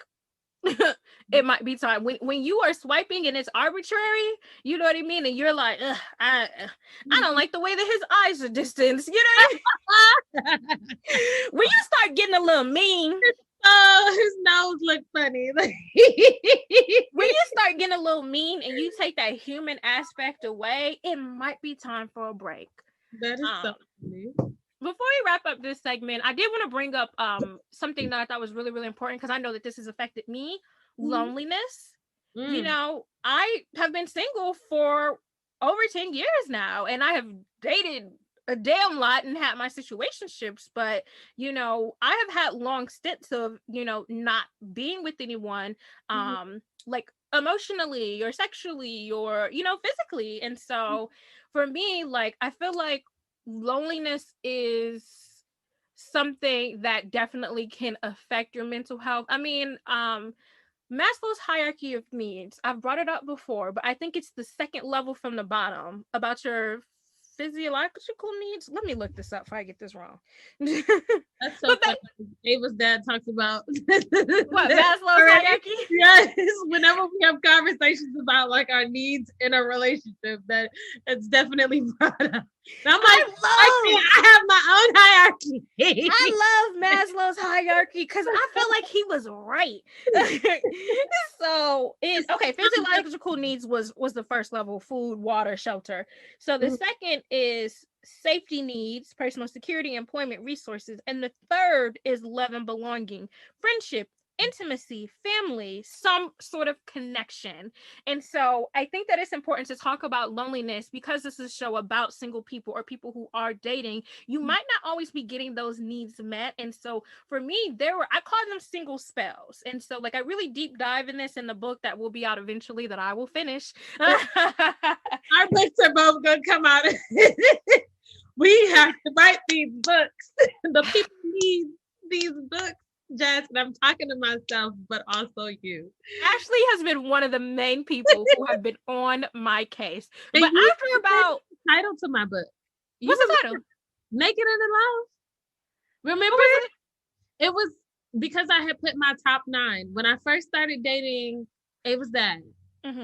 My top 9, like 6 of the pictures were pictures of me and him, and then the other ones were like my boudoir photos, and I had put in the caption, "Y'all love when I'm naked and in love," and you were like, "Ooh, naked and in love, that sounds like a book title." I do it. So yes, we both fit in this since our conceptions. I remember saying that. Oh my gosh, I be giving you all the little. I'm about to go back and find it and send you the screenshot. It's somewhere in our Instagram messages, y'all. Just FYI, after about the 10th episode, I was like, God damn, I talk about this book on the intro of every episode. So you have to do it at this point. Like you can't be 20 years from now telling people about your podcast. And they hear after every episode, they're like, wait, 20 years ago, you said this book. Where is that, sis? Just so y'all know, Ashleigh is one of the main people. But see, I also want you guys as listeners to know, because my listeners be on my ass about these drops. I try to do every week, every Wednesday, but sometimes it be Wednesday night, sometimes it be Thursday morning. This case, when, you know, I just was dealing with all that stuff a couple weeks ago, I'm basically dropping 3 episodes in 1 week this coming week. So it's like, they be on my ass, but y'all, I need time to write. So off season is going to be very difficult for some of you. It's only going to be 5 weeks, but honestly, it might be more because the bitch is tired. It takes a lot, and that's why I don't have when I first started blogging, I was like, oh, let me do 1 a week or let me do 6 a month, whatever.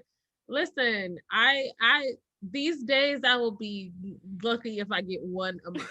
And that's fine because your best content comes from when you're being true and authentic in the moment. Fair. And of course, it's great to plan things and schedule things, and you know, everyone has like, oh, May content ideas. Here's what's happening in May. Get content based on this. But especially in my line of creativity, I love personal essay writers and people who talk about their mental health and people who just talk about healing and growing.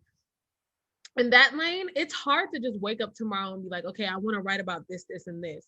Because my best writing comes from being in the thick of something. And getting it done by a deadline. Like, you wake up tomorrow and say you want to write about this, but you also have to do it by Wednesday every week. Which is why when I do publish my book, I'll probably go the self-publishing route, because then I won't have an agent like talking about, hey, you need this by X, Y, and Z. They've already given you your advance. Like, it's just like, I just want the record to show Ashleigh be on my case, so y'all don't have to worry. We're gonna do it. I do We're it. Gonna do it. And the book is gonna be written. It's gonna happen. But I do talk about this. So there, obviously, I had started writing a book way before the podcast even was a thing. So there is something I talk about, and I've mentioned this briefly on the episode, but single spells, like, there were times where I was just like, I don't even want to do life anymore. Like, no one wants me. I've not been in a relationship in all there are people who tell me to stop saying on the show that I've been single for over 10 years. But that's the reason I have this show. I mean, why do they want you to stop? What's their justification? Because there is a stigma of single, which is the whole reason I have this show. Like, the theory is, like, you've been single for 10 years because there's something wrong with you. So you should stop telling people that, because it's going to make you look less attractive to people. I roll my eyes to that, but I understand why some people would say that. But that does get an eye roll from me. Yeah, I'm just like, if a man, and I don't go out of my way to tell men I've been single for 10 years, because then when I get into the details, I've had several situationships that were most of the 10 years that I was single. So as I start talking to men, they're like, well, you haven't really been single for 10 years. Fair, but I have not been in a fulfilling and healthy relationship in 10 years. So that is the caveat. But the thing that I talk about in that book is about, like, the single spells and the times where it has been 6 months to a year in between, at the time, situationships where, you know, I'm not with anyone, and that loneliness can be grappling. Like, it can be really, really hard and tough on your mental health. And I'm just like, I'm great. Why doesn't anybody want me? You like me. Right. Why doesn't anybody like me? Like, yes, I got all these accolades, you know, I got my education, I got my business, I got this and that. But child, that loneliness in the midnight hour when it's dark outside, it's a Friday, Saturday night, and it's just like, well, why have I not been validated by another person? That does some shit to you. It does. And it did some shit to me for years. and not to make you either feel worse or feel like you aren't validating your feelings, but to bring it back to the mental health aspect. Think about the people who do struggle with their mental illness, but then have to, you know, struggle with feeling and feeling lonely, and they're already feeling low just because today is Wednesday. So, you know, it's definitely the dating aspect definitely impacts you in ways that people just may not think about, you know, because, and that's another thing, people are so quick to say, well, you should just do your own thing and live your own life and let that person, you know how I feel about that whole let that person find you. Like, I'm just like, so this is a good point, because the thing is, like, I am doing the work. So are you saying that there is work that I did that you didn't do that's kept me single for 10 years? But you also met your partner when you were in high school, or when you were in college, or randomly in a class in your master's program. So it's like, what specifically were you doing? And you were met all together. You met your partner. So let's not talk about, because a lot of people love to do that, like talk about, you know, their struggle love or what they went through in their relationship, and it's so grand right now, but it's like not everybody wants to go through that, and so they are single for longer periods because they aren't settling for, you know, relationships in their struggle phase. Ding ding ding. Settle is the operative word. Struggle work love sometimes, and you know, that's going forward. Struggle love is not my story. Like, if I feel like I need to be taken through the mud for you to appreciate me, I'm going to remove myself, because no. Girl, I see it all the time. I would rather be single. And that's the thing. People feel like, well, you shouldn't announce that. And I'm like, no, the whole purpose of me having this platform is don't feel any type of way about your relationship status. Like, I say this all the time. I can get a boyfriend tomorrow. I can have 5 boyfriends tomorrow. You really could. You really could. But will you be fulfilled with those boyfriends? It's not that hard. It's not that hard. Support you. Yeah, exactly. So you can walk down we'll go Georgia ahead. Ave and get. I said you can walk down Georgia Ave and get you a boyfriend. I don't even like U Street no more because all the boyfriends be trying to follow me on U Street, like follow me home, child. I'm just like, please don't. All the old heads talking about how they can take care of you. You ain't gotta work no more. Exactly. But yeah, I just wanted to touch on that loneliness. That we'll get into. I'm gonna do a whole episode on attachment issues, but I do acknowledge that sometimes that loneliness can drive you into dark spaces. So just being mindful of things about dating that may trigger mental health issues that you have or that you didn't know you had. So just be mindful. But we'll go ahead and wrap up this segment. All right. All right, guys, now it's time for the dating tip of the week. Since we have a guest host, Ashleigh, go ahead and do the honors. So real quick, my dating tip is just to forget all of the dating rules that you heard and make your own. And so, ladies, if you want to pay on the first date, I mean, that's your prerogative. I know no, the man pays. Or if you are okay with those introductory coffee dates instead of a real date, do that. You make your own rules in this dating game. And so if that means dating one person, if that means dating 10 people at a time, whatever you want to do to make this a fulfilling experience for you, you do that and ignore all of the rules that you've heard. And these gurus. These gurus, that's the first thing you ignore, these gurus. If you know anything about these gurus, they are either single themselves or they're in multiple marriages or they're in marriages and then it comes out that they are infidel. They are unfaithful in these marriages or their partner is miserable in their relationships. And so take everything, all the relationship advice, take any advice, period, with a grain of salt. But just do you, boo. Do you, boo. I like that. That's the advice. Do you, boo. Whatever that means for you. All right, now it's time for Down in the DMs. This is where you guys send me letters, asking questions, or looking for advice. If you have an advice question, please send an email to ListenToYourSingleFriend@gmail.com with Down in the DMs in the subject. Ashleigh, give us a girl's name. This is a lady. Tiffany. Tiffany. That's my fake name when I give to people. Hey, what's your name? Tiffany. Tiffany. Mine is Maya. No. Tiffany, you got a man? No, I got a girlfriend. What's up? All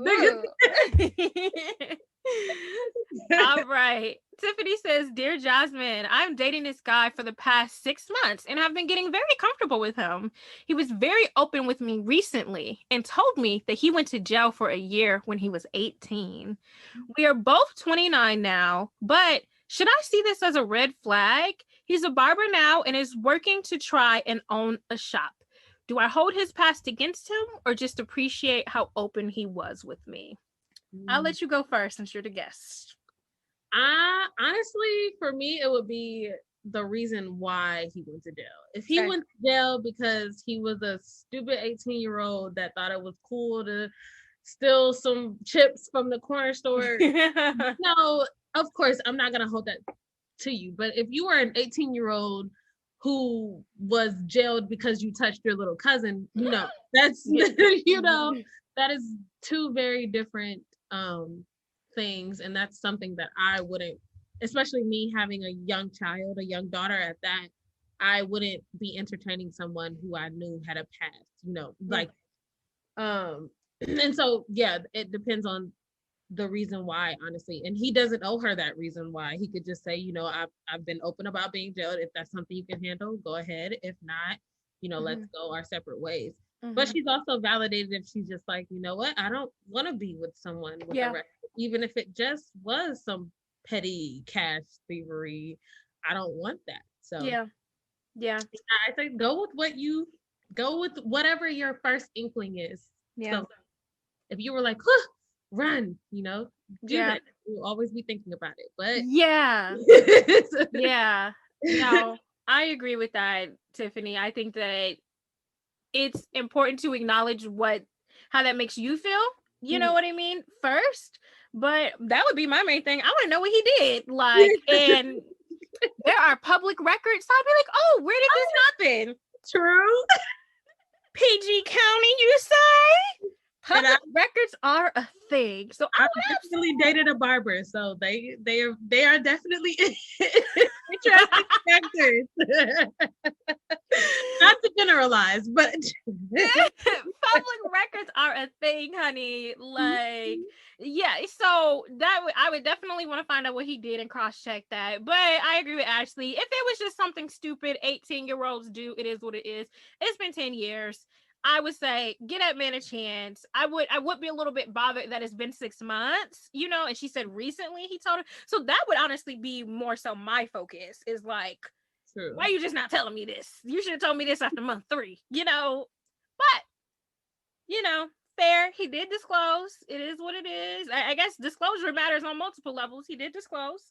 So, that's cool. But I would give him a chance based on what that is. But you need to be honest about your feelings. If you know that ultimately this is something you can't handle, then you need to go about your business. But don't waste his time either. But don't waste your own time also. Don't sit up here and act like that's something you can deal with when you know that it's not.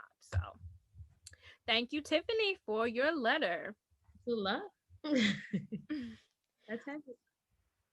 All right, guys, now it's time for trivia. So Ashleigh, you cannot answer this question. This is going to get answered on next week's episode, okay? All right. 71% of people believe in love at first sight. True or false? You'll have to find out on next week's episode. All right, guys, that wraps the show. Ashleigh, thank you so much. I don't want to say this was a fun episode, but it was a serious episode, but we have fun regardless. And we probably could have gone on for another hour of talking about this. So yes, no, I definitely enjoy this, and everyone who knows me knows I can talk about mental health topics all day, every day. Even when I'm in the thick of an episode myself. And so we appreciate you. Thank you for your transparency, for how you specify, how this affects Black people, Black women, now Black mothers. We just love the fact that you are very transparent about everything and that you are using your platform to educate people, even though these knuckleheads on Instagram keep trying to steal your Instagram page. 23. This has happened 23 times, and it's been a while, so hopefully they've stopped, but they told me that they would not stop unless I pay them, and I'm not paying them. So they did not. They did. They said if I pay them, they will stop, and I am not giving you any of my hard-earned. Oh my gosh! No. What assholes! I did not know that. Listen, and I'm such a giving person. If this person was like, hey, I live in a third world country and I just need to feed my babies, can you cash at me $20? I'm more likely to do that than you threatening me in my DMs. Let me go put together a fake Ashleigh account and talk.